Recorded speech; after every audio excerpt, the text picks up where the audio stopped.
welcome to the September meetup of the Tampa Bay DevOps user group, or not user group, just a group.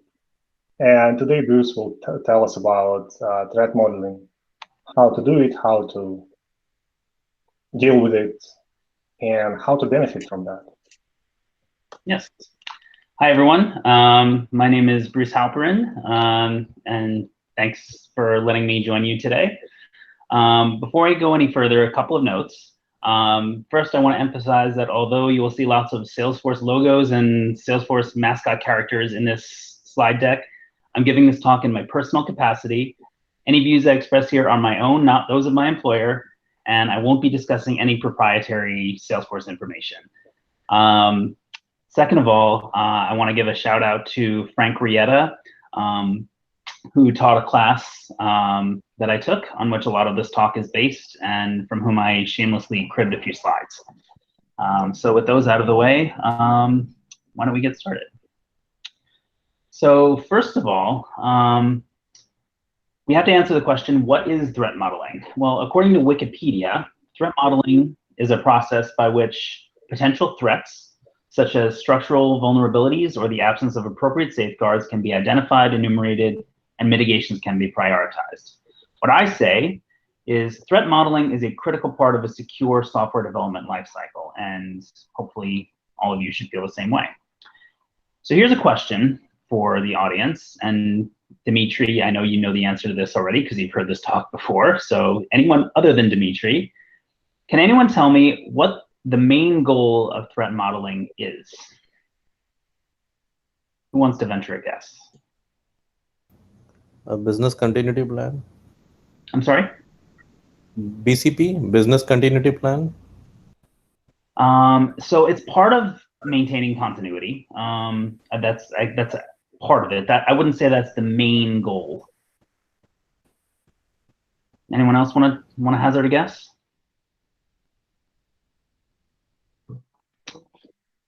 I think, Jeremy, if you're trying to talk, you're muted. There we go. How's that? We can hear you. All right, that's it. Threat modeling just basically, it's just a way to identify threats and kind of prioritize threats. Yeah, I think that's pretty close. So identifying threats and prioritizing threats and moving the awareness of those threats to the earliest possible stage of building a product. That's the main goal of threat modeling. So why should I, as a busy developer, care about threat modeling? Aside from that mandatory training that my company and maybe yours makes me do every year. So there are a few reasons to model threats. First and foremost is that security is everyone's responsibility, not just the developers, not just one dedicated person on your team who's the security expert, the security guy or security girl. It's everyone's responsibility. So just like any other functionality or user experience that you would build in your product, security needs to be designed into the product. And when everyone is involved in planning for security and modeling threats, we can come up with solutions to address or mitigate those threats, as I said a second ago, earlier on in the process and more comprehensively. Second of all, threat modeling is useful. We can produce actual useful architectural artifacts, that is knowledge about the vulnerabilities of our product and the known risks in the product that can allow for a comprehensive analysis of the system for security flaws. Third, threat modeling holds us all accountable. That means every project that you work on needs to use threat modeling to minimize those gaps. We can foster mutual responsibility. This ties into the fact that security is everyone's responsibility, that first bullet point. And we should mindfully accept risk instead of just turning a blind eye and pretending that the problem isn't there. Fourth, threat modeling is repeatable. If you follow the same process for every project and you document the results, you can train people on how to do it. and identifying threats becomes kind of second nature. It becomes part of the fabric of the development process. Fifth, threat modeling is scalable. This, again, kind of goes back, everything goes back to that first bullet point where it's everyone's responsibility. If you were to just pawn off threat modeling to one person, one security expert on your team, then that's not scalable as your team takes on more responsibilities or moves on from one product to another, but still has to maintain older products. You need to distribute that knowledge and distribute the participation. So everybody involved in building a product will need to be able to evaluate security to an extent of matching their knowledge with their responsibility for the product generally. Sixth, threat modeling fosters learning. The act itself of modeling threats allows people to learn about the nature of evolving threats. So I'm gonna, in just a few minutes, go over what some of those threats are and how they've changed over time and what the pitfalls are there. But threat modeling fosters that learning process. So again, when everyone is involved, everyone can skill themselves up in this area. So what is our goal with threat modeling? What is the goal with a particular threat model? It should answer 4 questions. Assets, that can be anything from people to property to information. People can include both employees of your company or your organization to customers, along with other people involved in your organization, contractors, guests. Property could include anything tangible or even intangible. It could include IP, and it could include customer information. All of those things are very important, and those would all fall under assets. Databases, any software code, critical records for the company, all of that is under assets. So that's the first thing you want to answer when you're writing up a threat model. Second, threats. What can actually go wrong? So a threat is anything that can exploit a vulnerability, either intentionally or even accidentally, to either obtain, damage, or destroy an asset. Third is mitigation. What are you actually going to do to prevent or reduce those threats? So anything built to reduce or eliminate a vulnerability is a mitigation. And then finally, retrospective. I'll talk about how this whole process needs to be a cycle in a little bit. But retrospective is looking back and evaluating your results on questions 1 to 3. So here are some common pitfalls and things to watch out for. There are a really common mistake is making broken assumptions about who has access to what resources. Firewalls, for example, have limited value in an environment where authorization decisions are not made by the firewall, but rather by the web app itself, without any additional context, security context checked by the data store, the database. A significant number of data breaches are the result of poor password security. We'll hear about one of those in a second, especially staff passwords with extraordinary access. Most developers do not know the basics of the OWASP top 10 or the application security verification standard. Many of the most common mistakes, I'll go over the top 10 in just a minute. Many of the most common mistakes that were made 20 years ago, the first OWASP top 10 came out in 2003, and many of those common mistakes from 2003 are still the top mistakes today. And finally, teams are slow, understandably sometimes. They're slow to patch production because they don't want to break things. They're worried about breaking things. So a little bit of some definitions on this slide. The OWASP is the Open Web Application Security Project. They provide valuable resources on the most common threats facing web applications today, and they're a nonprofit. The top 10, as you might guess, is the top 10 most common threats that that group publishes. They update it every few years. As I said, the first one was from 2003, but the most recent version, they revise it every few years. The most recent version is 2017. And as far as this last bullet point of patching production, I would say generally teams should be a little bit bolder in fixing security vulnerabilities. As I said, it's understandable the teams might be hesitant to break things, but if there's a security vulnerability out there in production software, things are already broken, and you should view them that way. So don't hesitate if you know that there's a vulnerability to go and fix it. And if you take one thing away from this presentation, it's passwords. I'm sure you've heard a few weeks ago, maybe 2 months ago now, there was the big Bitcoin scam that went around on Twitter where blue checkmark verified accounts on Twitter were compromised. The way that that happened was some administrator passwords were left lying around. They were pinned in a Slack channel that anyone had access. Anyone with access to that Slack channel was able to grab those administrator passwords and reset the passwords on the verified Twitter accounts and then gain access to them. And they were able to scam. It was a relatively small amount, but it was a pretty big deal, and it made a lot of news. So if you take one thing away, it's that you should not leave passwords lying around, whatever you do. So as promised, here are the latest top 10 most common vulnerabilities. Number one is injection attacks.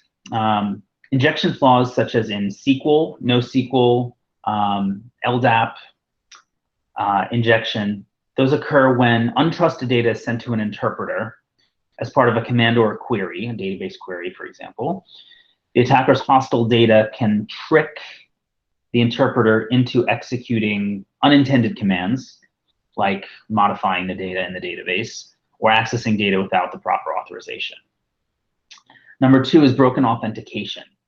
Application functions related to either authentication or session management are somehow implemented incorrectly. This is a really common mistake that allows attackers to compromise passwords, keys, session tokens, or to exploit some other implementation flaw to assume another user's identity, either temporarily or permanently. In the case of that Twitter exploit that I mentioned, that actually was permanent access that they had gained, and it was only stopped because it was recognized, and the Twitter folks were able to lock down those accounts. But if it had gone undetected, it would have been permanent access. Three is sensitive data exposure. Many web applications and APIs do not properly protect sensitive data. They don't encrypt data at rest, or they don't encrypt it in transit. That can include financial data, healthcare data, or some other form of PII, personally identifiable information. They could steal or modify weakly protected data like credit card numbers and commit credit card fraud, identity theft, etc. Number four is XML external entities. Many older or poorly configured XML processors evaluate external entity references within XML documents, and that can create vulnerabilities. Number five is broken access control. And you may be thinking, well, didn't you just go over that in number two?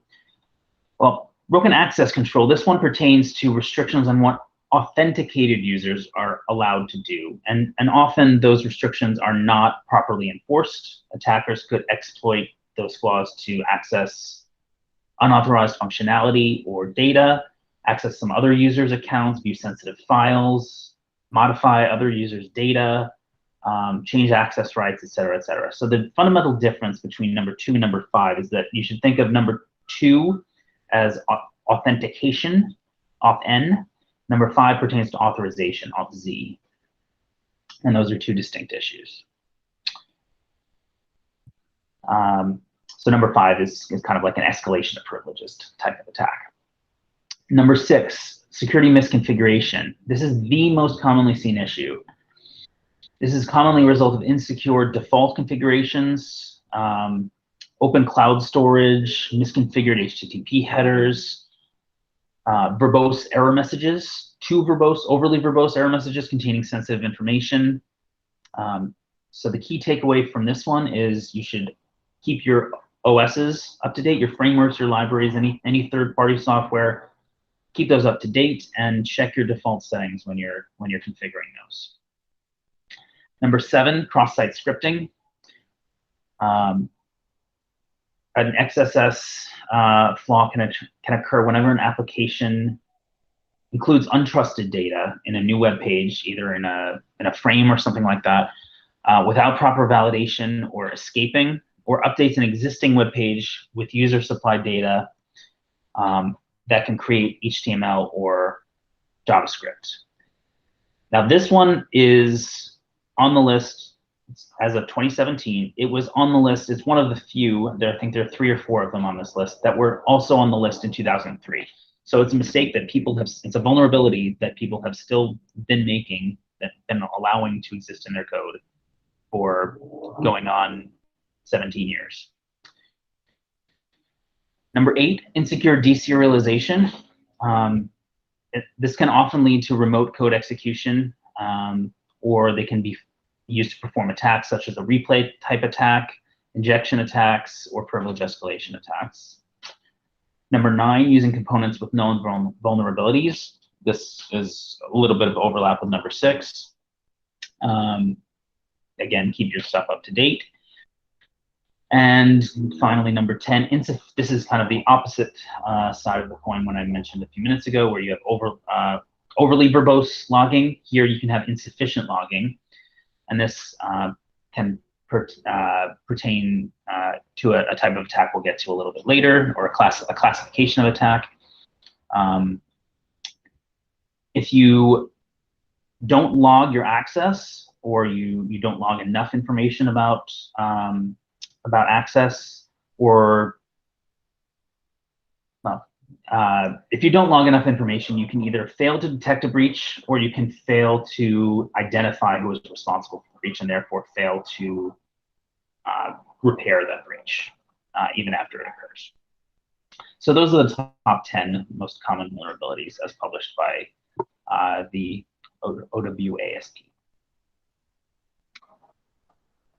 All right, so how do we kind of combine all of this into a threat model? So a good threat model communicates prioritized issues to management so that you can either change a feature before it's developed, you can add defenses to the software or to the environment it's sitting in, or take some other organizational action outside of the software to either contain or transfer the risk. That should be the last resort, that last. It helps developers track current and future security work. This is really important. It forms a basis for comprehensive security testing that can either involve automated tests written by the developers themselves, or an external pen test to verify mitigations. And finally, it documents the assumptions that are made about the system. So all of these are components of a good threat model. And here are the parts that you actually, the information that you actually want to track when you're creating your threat model.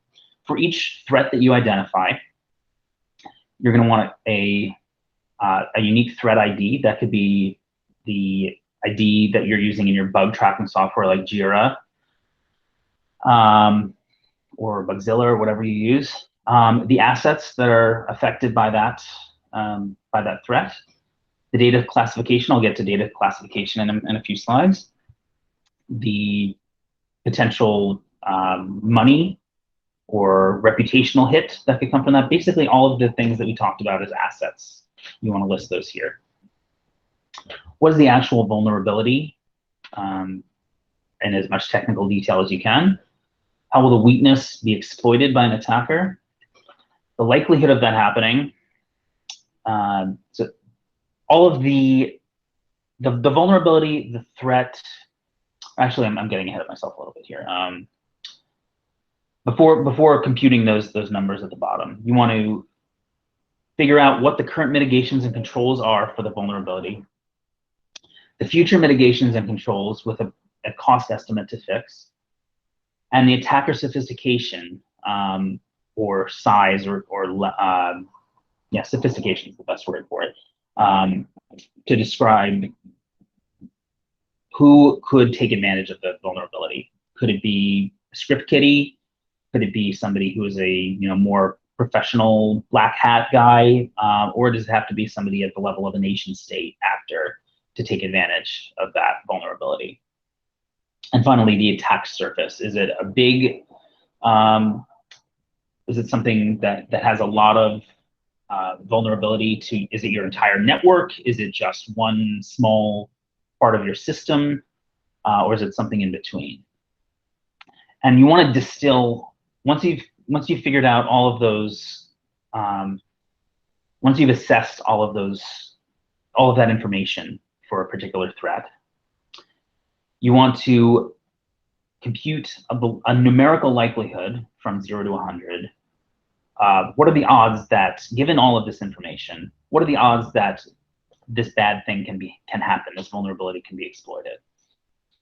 What is the impact of that actually being exploited? And then the total risk, which is the product of those two things, the likelihood times the impact. So you want to prioritize, once you've evaluated each threat on all of these axes, and you compute the likelihood, the impact, and then the total risk, which is the product of those two things, you're going to want to prioritize your mitigations by the total risk along with the cost to fix.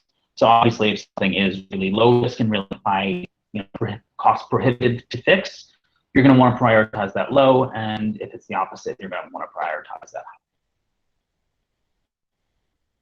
Some other notes, things to keep in mind: don't let the perfect be the enemy of the good. Write down every threat that anyone thinks of. If it's unlikely, set the likelihood to a low number, and it'll get sorted to the bottom on its own, but it will save somebody else from having to think of it later and reopen the debate about whether it will be on the model. And all of that is just a waste of time. It's just churn, needless churn. It's bike shedding. And finally, as I mentioned earlier, this needs to be part of a cycle. Threat models should be living documents. The expectation is that they should be periodically revisited and updated, because the threats to your product are constantly changing based on new exploits to your third-party libraries or your OS, based on the changes that you're making to your product itself, and so on and so forth. Any questions so far? No? Okay, so how do we actually take all of what we've learned, and what are the phases of actually creating this threat model? We know what a threat model needs to contain. We know how we want to evaluate the components of the threat model. How do we actually go about doing this? So there are 3 phases of threat modeling. One is the risk assessment exercise. This is a relatively small exercise where people kind of just brainstorm what are the possible threats to this product. This should take something like 5 to 10 minutes for a product. And then based on that, you're going to either proceed with a more detailed analysis, that's phase 2, or not. Phase 2, if you determine that a threat is worthy of detailed analysis, you're going to do the detailed analysis of the system, and I'll talk about how exactly you're going to put that together. And again, all of this is done at design time, so that you want to, as I mentioned at the beginning, you want to move the awareness of threats to as early in the process as you can to avoid vulnerabilities making it into production. And then finally, you're going to want to track every threat that you come up with in your bug tracking system, or some people just use a spreadsheet, but it needs to be tracked somewhere with all of the components that I talked about earlier, the on the previous slide, where you have a threat ID, you have assets, vulnerability, threat, etc. Okay, so phase one. As I said, this should take 5, maybe 10 minutes. Before embarking on the full threat modeling exercise, which is a significant expenditure of time, you should consider whether the feature that you're building is high risk. For a low risk project, this process will provide some relevant guidance that can be incorporated into the phase where you're building the project. You can actually take some mitigations. But for a higher risk project, you're going to want to go through a full threat modeling exercise. So this kind of is just thinking, talking with your coworkers. What do we need to worry about here? Do we need to do a full threat assessment? Is it just a really small change, or is it going to be a big thing, big change that opens up a lot of attack surface and potentially opens us up to vulnerabilities, to risk to the company, to the team, to our customers. If you decide for a particular feature or project that you're working on that it warrants a detailed analysis, it should have a few steps. You should, number one, before you proceed to this, you need to agree on the design of the system. If that's still in flux, then it's impossible to model the threat. Second is you need to formally analyze it for the vulnerabilities and threats. Third is build mitigations to eliminate or reduce those threats. And as part of this, the product team responsible for building the feature or product should be present. Bruce, if I may interrupt you for a second. So for the previous phase, what should be approach? I see like two possible options. First one is prove me that my change is big, and second one, prove me that my change is actually small, or not mine. This change is small. So we may assume that any change is low risk, or we may start with the assumption that any change is major. I would naturally start with the assumption that it's a risk and default to having to go through the larger threat modeling exercise. If it's something that doesn't affect user access, it doesn't affect authentication or authorization, doesn't affect any of the OWASP top 10 that I mentioned earlier, or open up some new attack surface, then at that point I would say you don't need to proceed with phase two. I personally kind of proceed on the assumption that you do, but I think it's a matter of personal preference. And also on one of the trainings about threat modeling, I remember they talked about the one more phase where a team sits together and they imagine they are the attackers, and they try to figure out what are possible gains they can make from attacking the system. So that's part of phase two, the way I see it, the way that I've understood it. That's part of the detailed analysis. Any other questions before I go on? Okay. So phase two has 5 steps. So this is the process that you're now using to generate that spreadsheet, or that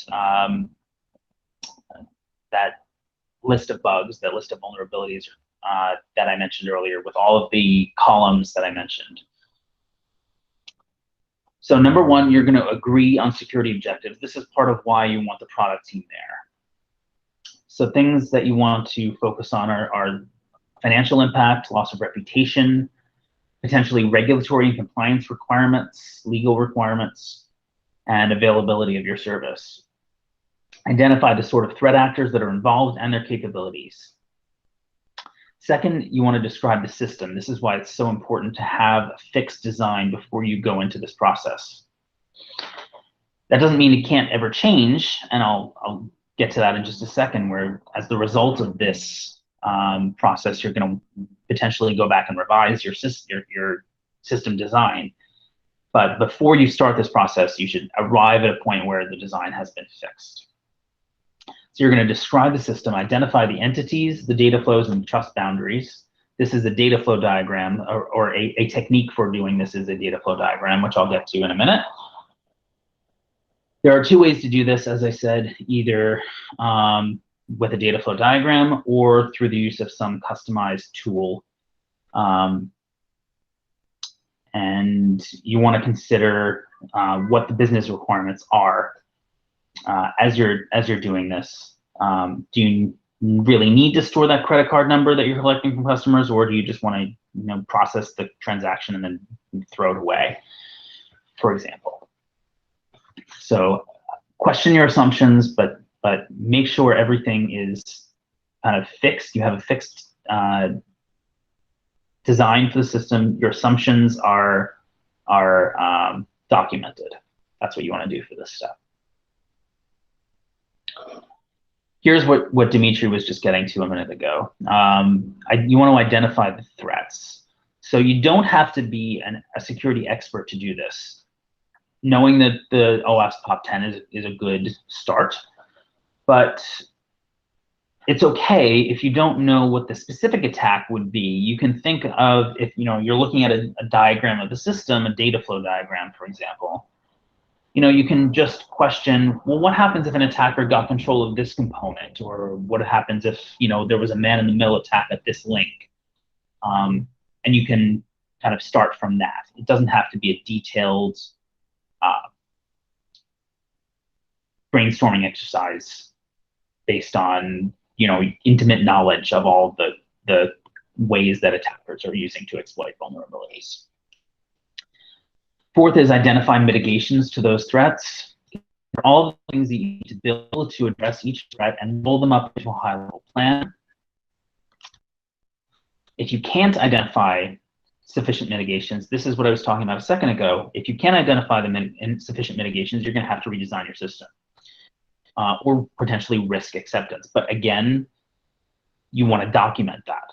So if you've identified a mitigation, or if you've identified a threat rather, and you've come to the conclusion that there is no sufficient mitigation or no pragmatic mitigation to that threat, at least document it, because if somebody exploits it, you're going to want to know that that was a possibility beforehand, and that you've accepted that risk. If nothing else, for a CYA. And 5 is the most important step, which is to actually build those mitigations, put those plans into action. Identifying the threats and the vulnerabilities and the mitigations is great, but if you don't do anything about them, nothing's gonna change, right? People will attack your system. So here's what these 5 steps should look like. Number 1, agree on the security objectives. Number 2, describe the system. Number 3, identify the threats. Number 4, identify the mitigations. And then at this point, as I said, you should be asking yourself, do these mitigations actually address these threats? If not, you're going to want to go back to the describe your system phase, revamping things to the point where the threats can be sufficiently addressed by potential mitigations, and then proceed to identify more threats, identify mitigations. So this is going to be a cycle. You may have to go through it a couple of times before you can proceed to finally actually building the defenses against the threats that you've identified.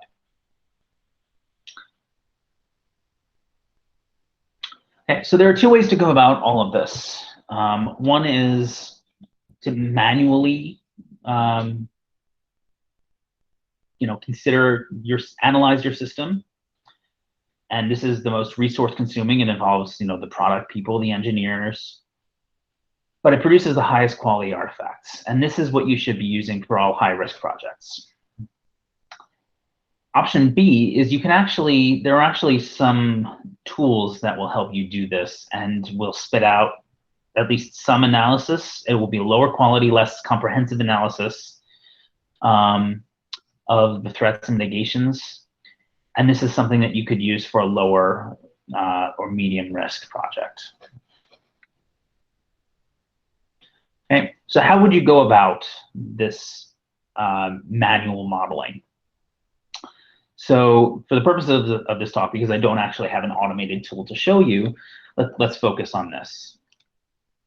One of the ways to do this is a data flow diagram. It doesn't capture a sequence of events. It just captures the flow of the events through the system, how it moves through the system, and it doesn't care about the order in which that happens necessarily. So you want to, as I mentioned a couple of minutes ago, where you want to take a look at the diagram of the system and identify the potential points at which an attacker could compromise. You're going to want to identify, draw out the flow of the system and use that diagram to identify those points of vulnerability. Okay, and the most important thing here is just capturing the flow, the direction of the flow from one component to another. So here's an example of what that should look like. So here we have a blog server, and this is the process for how a blog post gets published to the server. So first of all, you have an administrator. That's that's the red box at the top left here. They can create an author by entering their email addresses. That's step one. The system sends the authors a reset token so that the authors can use that reset token to set their initial passphrase. That's steps 2 and 3. And the reason I'm labeling these steps here, the order does not actually matter. I'm just kind of using them to identify points on the diagram. So if I label these 1, B, C, alpha, gamma, whatever, it doesn't matter. They're just identifiers. The order doesn't. The author would use their email and their passphrase that's just been created to create or edit a blog post. And then finally, an anonymous reader can see that blog post renders HTML. So these are the 5 points here, 1, 2, 3, 4, and 5. Those are the 5 main interactions that this system has. And you see here the flow of the email address, the reset token, the passphrase. You can see all of the flow of these things through the system, and that's what you want to create with your data flow diagram. The entities, that is the users, the administrator, the authenticated users, that's the admin and the authors. The unauthenticated reader at the bottom there in the yellow box. The data that's actually being passed around, those are the things that you want to identify on this diagram. Now, while you're creating your data flow diagram, before you even get to this point, you're going to want to focus, in order to identify what areas of that data flow diagram need protection, you want to focus on what data needs protecting.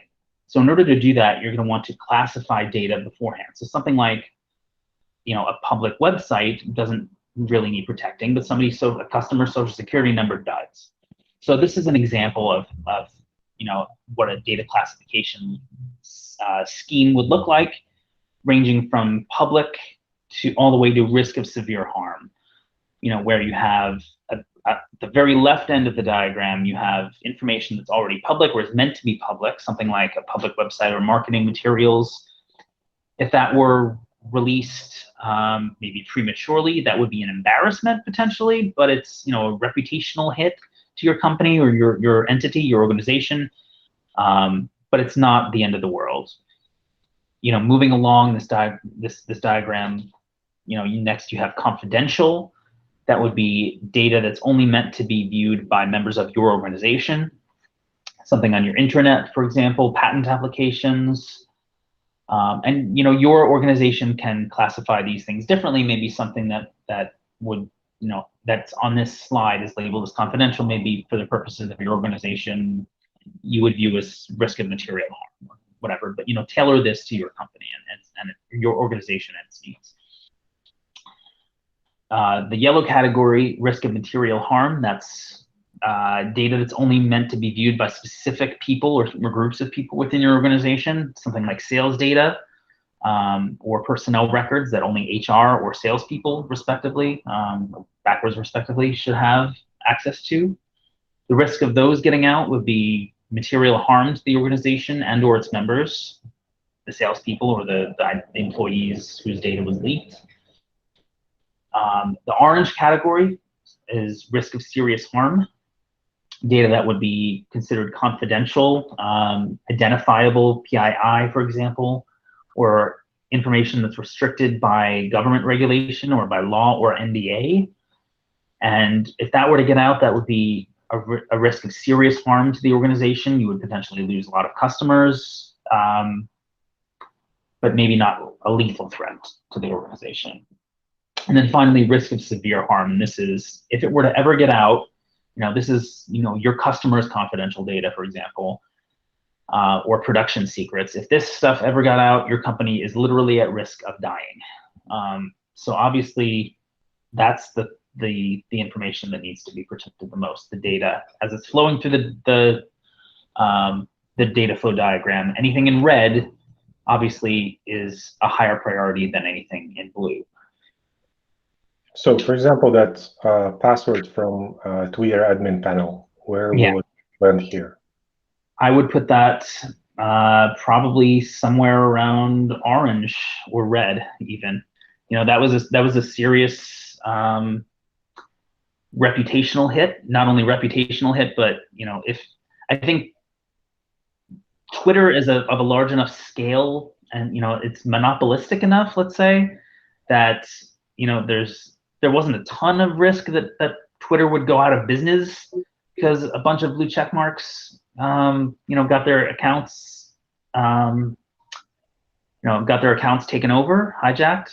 But that's a pretty serious. It poses a risk of pretty serious harm. The attackers could have released confidential information. I mean, part of the other thing with this is that wasn't actually I would actually say that your question is a little bit of a trick question, because that attack was not exfiltration of data. So it's sort of apples and oranges. That attack posed a risk of serious harm, but it wasn't exfiltration of data. So this particular. The password was exfiltrated. That's true. That's true. The password did get exfiltrated. I mean, clearly that's confidential information. It's not restricted by law. It's somewhere maybe, I'd say actually maybe yellow or orange. Okay, thank you. Probably not red, but yellow to orange.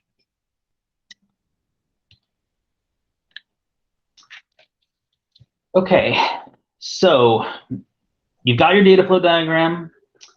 You've analyzed, the data. You've classified the data that's flowing through it. How are you going to actually use those things to distill from that data flow diagram the spreadsheet of, with all of the information, the actual threat model that you're going? So the artifacts of the threat model, the final artifact, the final product, is that spreadsheet or bug tracking, where each threat has the risk, the assets, the threat, the mitigations, and so on and so forth. So how do you distill from the data flow diagram down to that? This is kind of the final step of the process. There are two strategies to do this. One is interaction point analysis, and that's analyzing wherever data flows across trust boundaries, just across the trust boundaries, and you don't care as much about all of the individual components inside the system, but only when it crosses data boundaries or trust boundaries.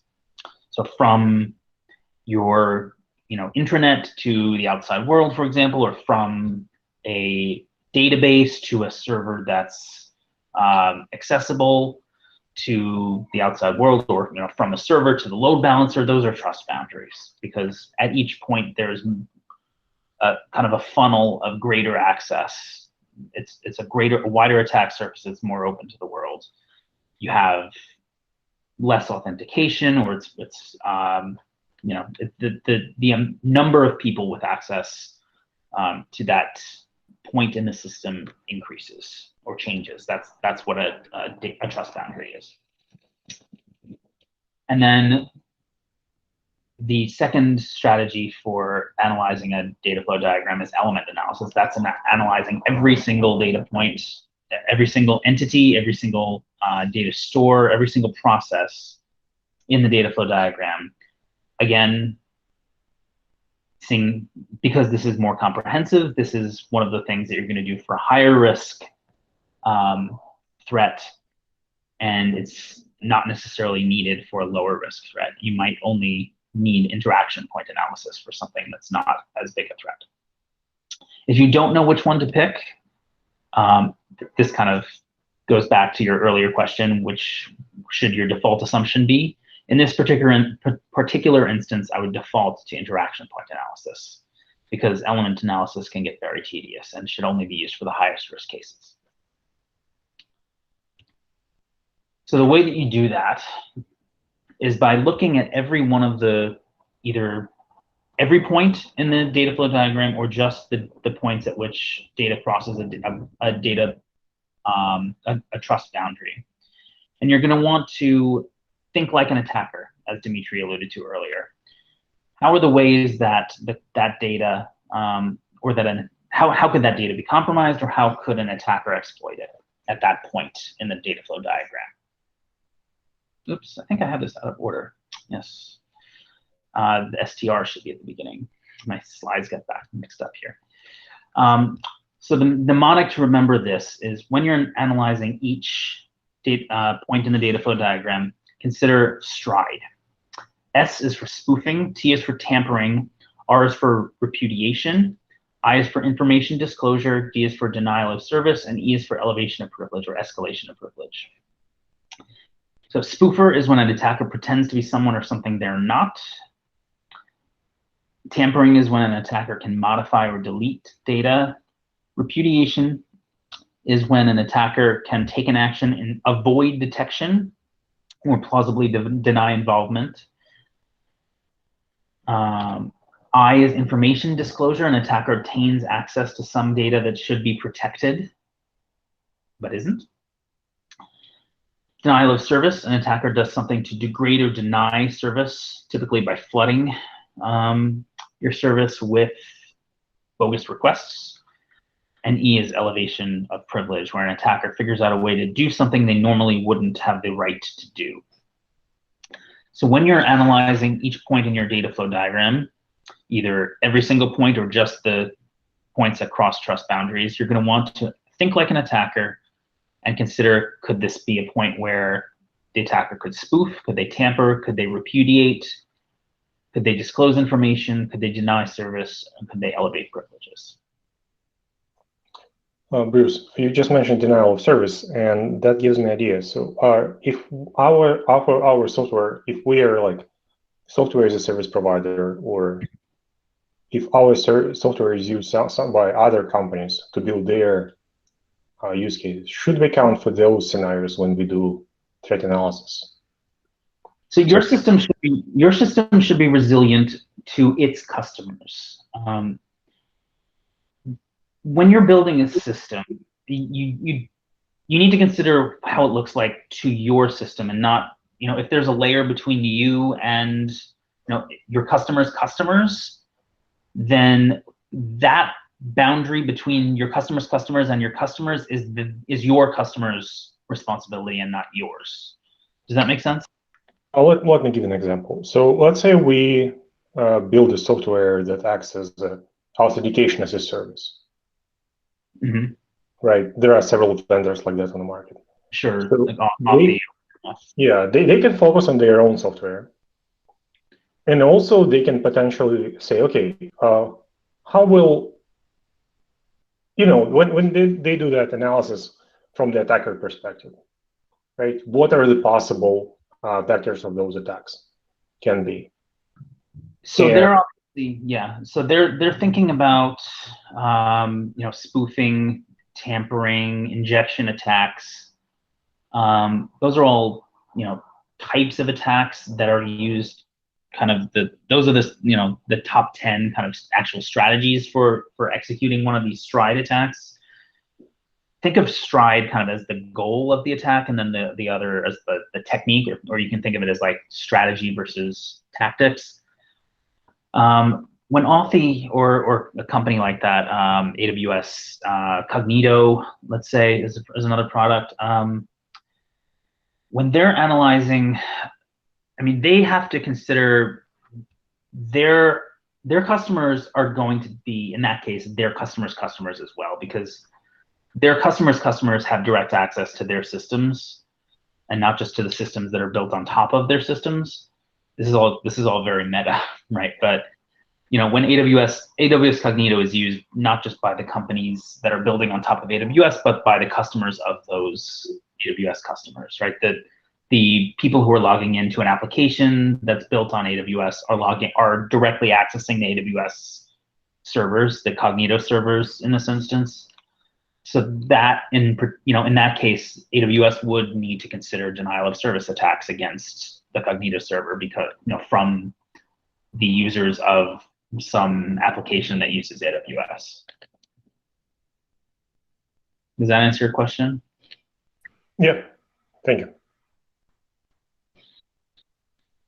So denial of service happens to be one of the trickier, probably the trickiest of the stride threats, threat classes to deal with, because it's easy enough to disguise legitimate traffic, or it's easy enough to disguise traffic designed to deny service as legitimate traffic. And there are mitigations. You can have limiters and governors, but it's a little bit trickier than, for example, just adding more logging or fixing injection attacks. Encrypting data at rest and in transit. It's a little bit trickier. Okay, so now we've got all the pieces now. We've got our data flow diagram. We've analyzed each of the points, either all of them or just the ones across across trust boundaries. And here's where we distill all of that. We analyze each one of those points using stride, and we put together a list of all of our threats. We classify them as one or more of the stride classes. We document what the threat is, what the mitigation is, what the risk is. This table is actually is incomplete because I couldn't quite fit everything on one slide, but you're going to want to include all of the information that I included way back here. This is the spreadsheet that you're going to come up with at the very end, and I use this term spreadsheet loosely. It could be your bug tracking software or whatever it is, but something formalized that can be kept updated regularly, that has a unique ID for each threat, the assets, the vulnerability, the threat, the mitigations, the attacker sophistication, and then some numbers, the attack surface, and then the numbers that distill all of those things into a way to sort, to prioritize those threats.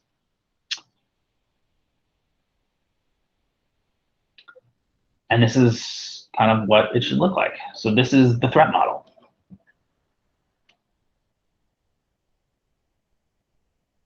All right, so the last step of all of this is just to actually keep that information that you've just come up with. You need to track it in your bug tracking system. In Jira or Salesforce, we use something called Gus, and create a bug or a whatever your system uses, a row in a spreadsheet for tracking each one of those threats along with the information that you've collected about it from that data flow analysis. All right, that's it. So there are a few. Oops, I did not update this link here at the end. I'm sorry about that. I'll fix that. So a few resources to keep in mind. The OWASP top 10. I mentioned a few times. Those are good to know. The Stride, I'll update this link, and I'll share this presentation with everybody so that you can take a look at this at your own pace. I'll send an updated link to the Stride mnemonic. And then here's a resource that I found pretty useful called security cards. And this pertains to what Dimitri was alluding to earlier. As you're doing your Stride analysis, when you want to think like an attacker, this kind of helps you brainstorm. It kind of gamifies the whole thing. So you can print out a deck of cards. There are 42 cards, each of which has 4 dimensions. The human impact, or I should say there are 42 cards, each classified into a human impact card, an adversary's motivation card, an adversary's resources card, and an adversary's methods card.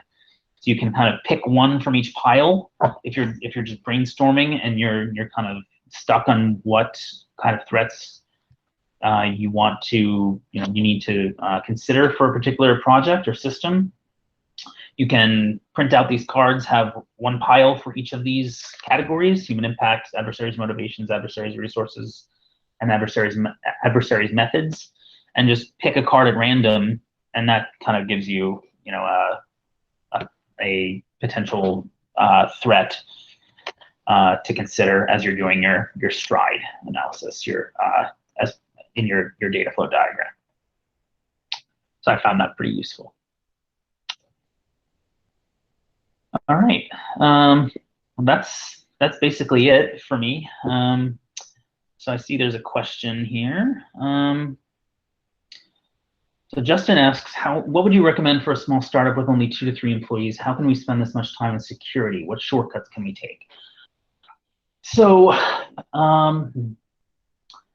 that's a really good question. Part of the reason for doing this is that part of the advantage of threat modeling, of making threat modeling a part of your regular process, is that it doesn't create a bottleneck on one particular one member of your team, or require you to hire somebody dedicated to focusing on those threats. So what I would recommend for a small startup is spend 5% of your time, 10% of your time. And it doesn't need to, actually, let me take that back. It doesn't need to be a fixed percentage. What I would say is when you're doing planning for a new feature or a new product, spend a little bit of time. Go back to, so let me go back. I'll present again.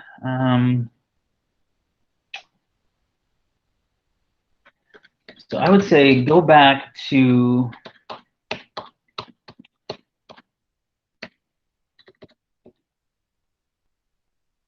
here, the phases of threat modeling.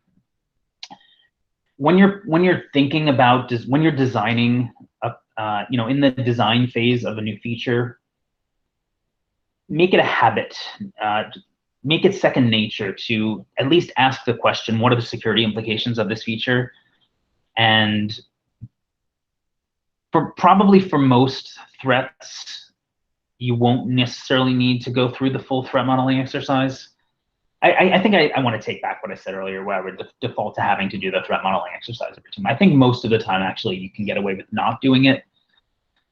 But you do want to at least do a risk assessment exercise that is just brainstorm as to what, just talk about what are the possible, is this something that needs to, that could be attacked? You don't need to document all of the possible ways that it could be attacked. That's what the threat modeling exercise does, the second step.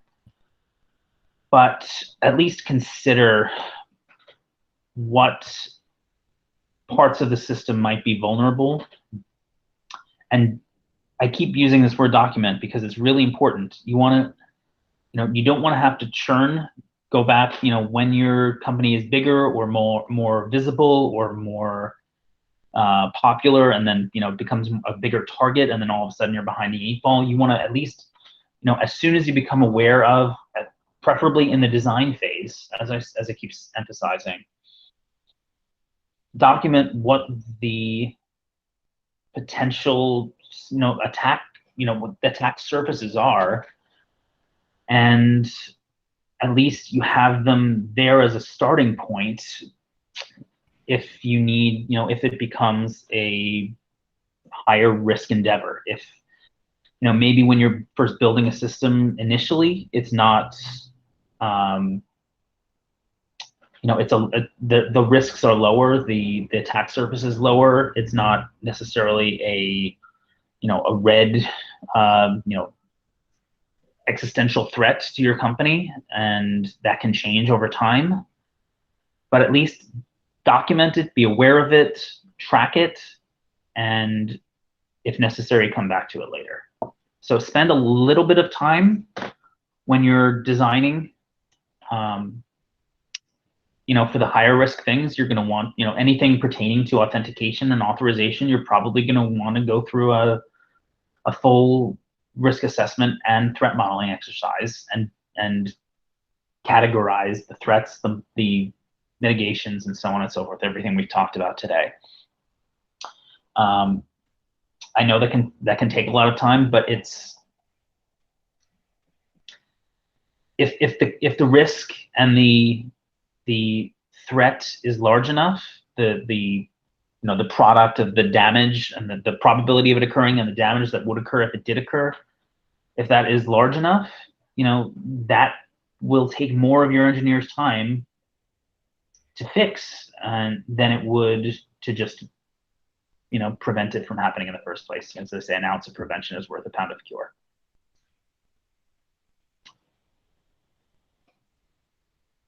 Hope that answers your question.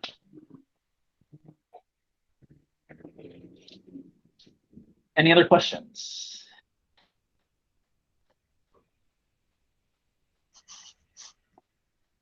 No? All right. Well, it would be interesting to run those exercises, but I think we are out of time now. Yeah. Yeah, so I think it's been a little over an hour. So I guess thank you all for inviting me, and I'll share these slides with Dimitri so he can get them out to you guys. I'll fix that last slide with the link to Stride. And hope to join you guys again soon. This has been really fun. Thank you, Bruce. Thanks for joining us.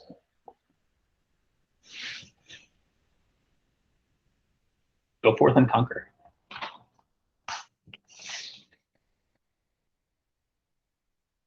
I'll stick around for a few minutes in case anyone has any other questions at the end.